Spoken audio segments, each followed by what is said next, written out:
kumain ka.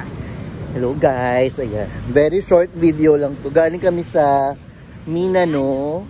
Ayan, Japanese store siya dito sa Salcedo. So, i-reels ko na lang yung store later. Yan. Tapos, bumili kami netong red, sweet red bean jelly.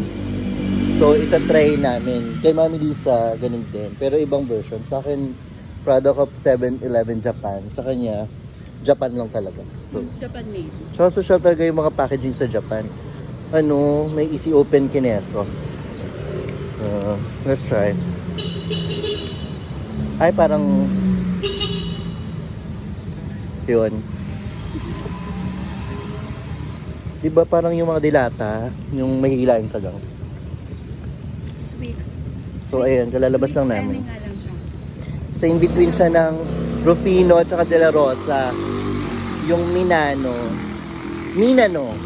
Ganun. So, ito po yung, sweet red bean jelly by Minano. Okay, may magbabanggaan pa po. So, let's try.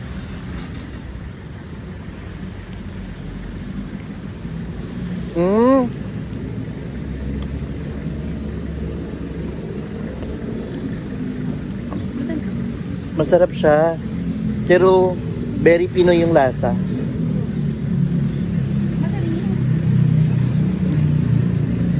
Yung, kung naalala niyo yung ice buko na may munggo, yung red munggo doon, yun yung lasa niya. Ito, naka-jelly form lang. Masarap.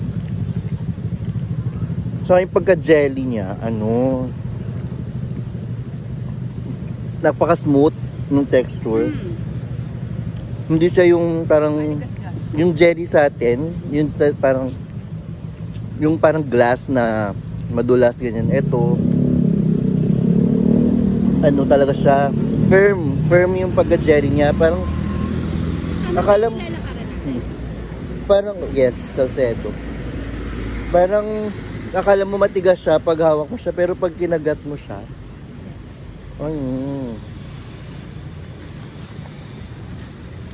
chewable talaga. Very chewy. Tapos yung texture napaka smooth, ganyan, masarap. At saka tama yung kausap namin Japanese no sa loob ng store. Yung kasi may hinahanap si Mami na hinanap mo? Konjac jelly. So may pinakita sa amin. Pina-translate namin. Though hirap din siya mag-English. Pero sabi niya hindi daw yun yung konjac jelly na hinahanap.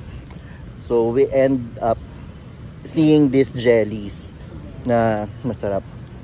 So syempre, foreign food, Japanese food.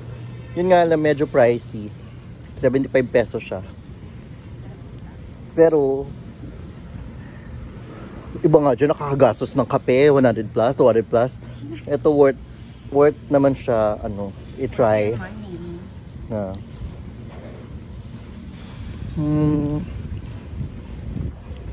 Ayun. So, kung i-rate to, mga kabogs, siya? For me, 9 out of 10. Because, nakakabitin. Kasi eat girl ako, di ba? So, mas kailangan ko na mas malaking serving. Yun lang. Pero diet ka, good for you na. Pero feeling ko, sulit din talaga siya kasi maliit siya pero, siksek. Sabi ko nga, hindi siya parang yung gelatin sa atin na parang medyo halo, naaalog mo. Eto, siya firm na firm yung pagka-jelly. De Belen, charot. Ayun. So, yun lang. So, yun. Kung gusto niyo pong i-try, yan. Jaywalking kami. Yeah. Minano is located in Salcedo Street, Makati. Yan, nakita niyo mga high-rise building. In between ng Rufino Street and De La Rosa. So, ayan. Yun lang. So, please don't forget to like and subscribe. Yun lang. Short video lang to para lang. The phone number if you can. Yeah. Pero doon, basta puntahan nyo na lang yung Minano. Minano. Minano. Okay? So, kung Pilipino tayo, Minano. Siyempre, Japanese sila, Minano. Okay? Bye-bye!